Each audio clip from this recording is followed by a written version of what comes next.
Hello, fellow clear-mind enjoyers. Today, we're teaching the rat how to synchro summon. That's right, we're abusing an XYZ engine to summon our favorite boss monster, Shooting Majestic Star Dragon. You might be wondering how, and the answer is simple. For some reason, Konami thought unbanning Brawl Ball was a good idea. Spoiler alert, it wasn't. You've probably played against enough Radiant Typhon Zoodiac to hate the deck by now. But I have one question: why should they have all the fun? We can abuse broken cards too, and honestly, it feels really good. After experimenting with Pradaplant, which, by the way, also has a video on the channel, so go check it out, I wanted to revisit Stardust without Synchrons and reinvent the deck. My first attempt was branded Stardust, but it felt incredibly clunky. There were simply too many locks to play around, and on top of the regular Stardust bricks, I also had to deal with the branded bricks. The two engines constantly fought each other, making the whole deck feel forced and unnatural. After bricking one too many times, I added a small Radiant Typhon package to access MX Saber Invoker, and low-key, that was the only part of the deck that actually felt coherent with what I wanted the deck to do: summon Shooting Majestic Star Dragons. That's when I realized branded was doing more harm than good. So I said, screw it, we're going all in on this route. I cut branded, added the wrap package, and it actually worked. You might ask, what did it cost? I'd say about half of my extra deck. But honestly, it was worth it. So what does this version actually give us? It gives us consistent access to our main boss monster, protection against Droll and Lock Bird, discard fodder, a solid going second plan through Zeus, and even a mulligan with Saryuja. Basically, everything the deck actually wants. And the best part? Both engines are completely brickless. The deck is also surprisingly linear and easy to play, so don't worry, there aren't any complicated combo trees. Almost every line revolves around Junk Meister, which bridges directly into our Stardust Bestial engine. With that said, let's get into the deck profile. Of course, we start with the Stardust package, Stardust Synchron, Arrive in Light, Converging Wills Dragon, and Brotor. It's probably the brickiest engine in the game, but also one of the most fun. Sadly, Stardust Synchron still isn't a one-card starter in a Stardust deck, which is why we only play one copy.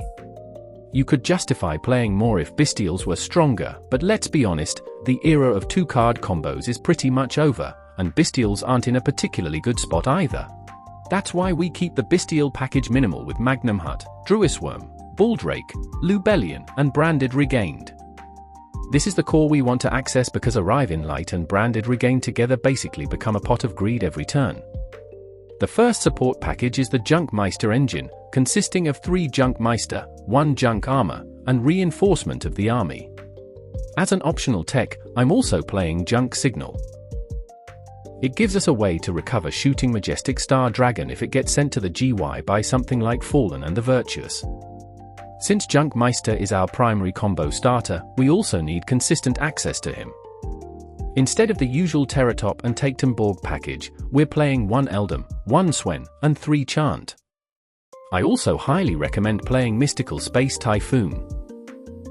Trust me, it does a surprising amount of work going second, especially against Set Fallen and the Virtuous, where it can at least force an interaction. This engine becomes even more consistent thanks to the Zoodiac package. Ratpier sends a Zoodiac card to the GY, which normally doesn't matter. Once Ratpier is attached to a Beast Warrior XYZ monster, it gains the effect to summon another Ratpier from the deck or hand. Barrage is basically an emergency teleport for Ratpier. Together, this engine gives us access to Radiant Typhon, which leads directly into Junk Meister and our Stardust plays. It also plays through Droll and Lock Bird, gives us a monster negate through Utopic Draco Future, and is even decent into Harmonia lists that don't play Packbit. For a little more consistency, I'm also playing Fire Formation, Tenki. The rest of the main deck is filled with non-engine cards. Don't be afraid to go above 40 cards, but I think 45 is the maximum amount you should run. I normally like playing Stardust Bestial with 50 or more cards, but this version already has more than enough redundancy. Moving on to the extra deck, the first important card is a level 8 Dark Dragon. I'm playing Red Dragon Archfiend because it looks cool and cleanly outs any craft. You could also play Scarlight Red Dragon Archfiend or even Dark End Dragon. It honestly doesn't matter much, we just need something to tribute for Lubellion. We also need a monster to reveal for Junk Meister.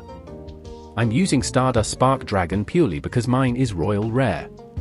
Being a light dragon is occasionally relevant, but this slot can honestly be almost anything. Next is Dispater, which is incredibly important because it's our main bridge into Shooting Majestic Star Dragon. We play 2 copies because the standard combo naturally summons both with the help of Crimson Dragon. Then we have the Utopic Draco Future package. It's basically free to make, gives us a monster negate that steals the opponent's monster if it stays on the field, and can't be destroyed by battle or card effects. It's simply a strong card we're always happy to end on. Then there's MX Saber Invoker, which summons a level for Earth Warrior or Beast Warrior from the deck. That means both Ratpier and Junk Meister are valid targets. The Zoodiac package consists of Broadbull, Tiger Mortar, Boar Bow, and Chokanine.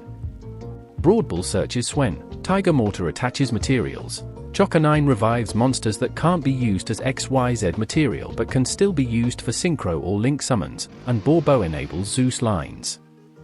Realistically, though, we mostly care that Ratpier lets every single one of them summon another Ratpier. That's the truly broken part. Since we're already playing so many XYZ monsters, Zeus naturally makes the cut. If you don't care about the going second plan, you can replace him with Drident. Finally, we have Saryuja Skull Dread.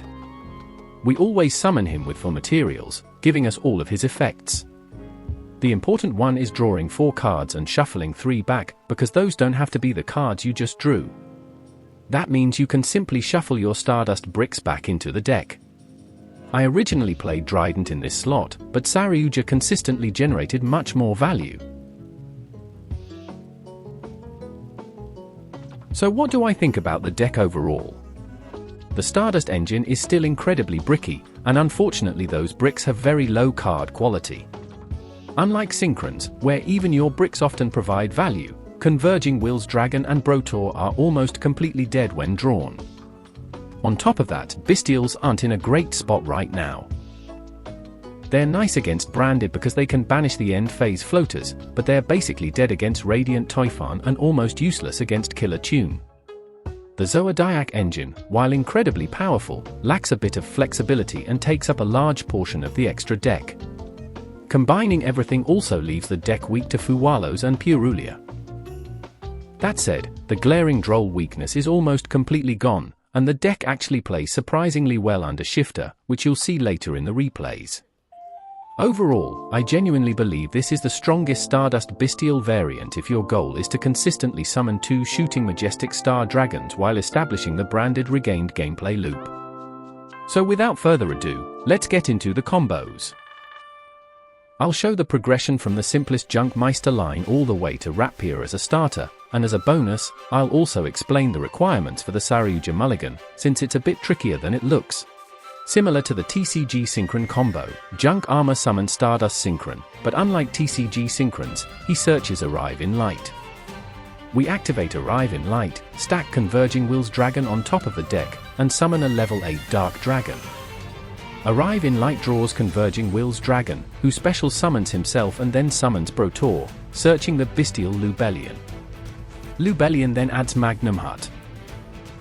We summon Lubellion by tributing Red Dragon Archfiend, set Branded Regained, and immediately recover some card advantage by shuffling Red Dragon Archfiend back into the deck.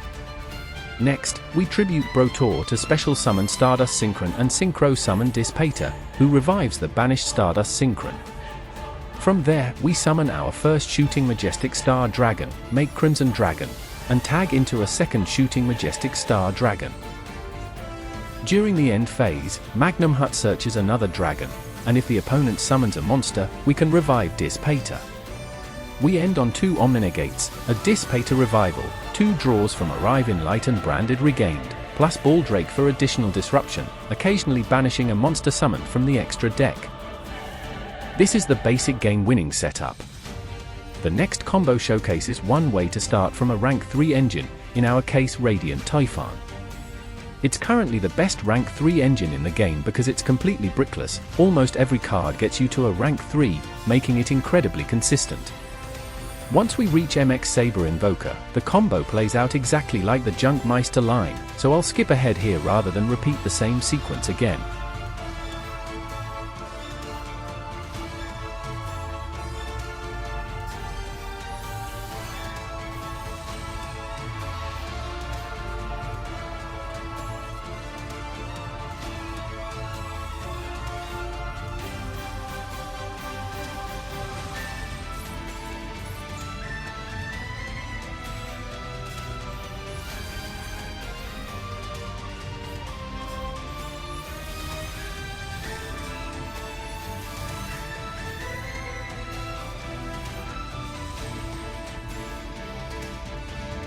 The Zoodiac engine makes things a bit more complicated because we quickly run out of monster zones. I'll show the Drident line first since it's the cleanest, even though I'm not playing Drident in the deck list, so you can take this line as an argument to play Drident if you want. In actual games, I usually go for Saryuja to manage my zones. The downside is that it requires Junk Meister as link material, so you either need to draw an extender off Saryuja or already have one in hand. A second Junk Meister, Fuwalos, Purulia, or even Brotor is enough to keep the combo going. I'll demonstrate an alternative line in the next combo. If you're using my exact list, it's worth knowing, although I was never forced to use it during my climb from Master 5 to Master 1. Once we get to MX Saber Invoker, the line follows the Meister route, but in this case we are cleaning up the zone with Drident. I will pause my yapping here and speed up the combo, so we don't waste more time with the exact same line.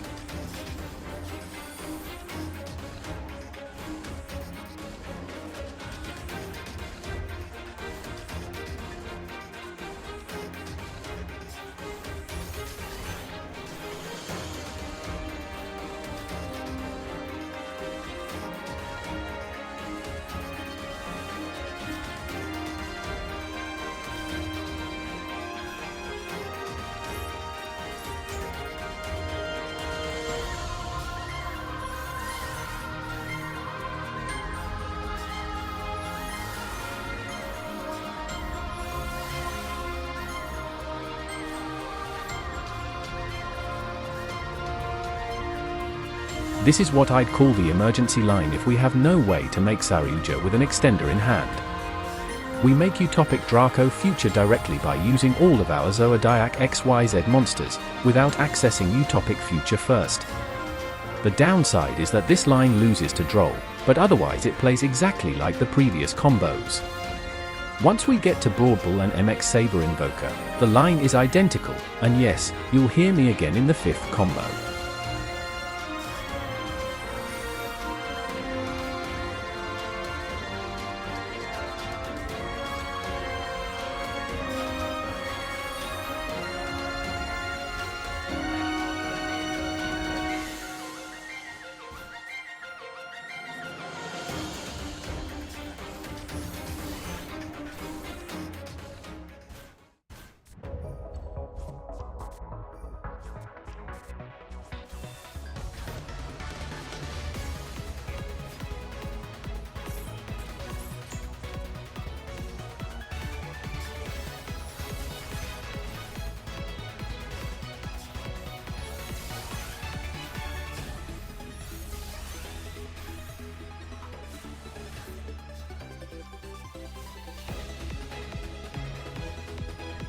This is our last combo before the replays, and it's my favorite because it lets us shuffle our bricks back with Saryuja. To make it work, we have to start with the Zoodiac engine. This time we can't use Chokka 9 early since we need her later to rank up on top of Broadbull and generate enough bodies for Saryuja. Other than that, the combo follows the same pattern as the previous lines.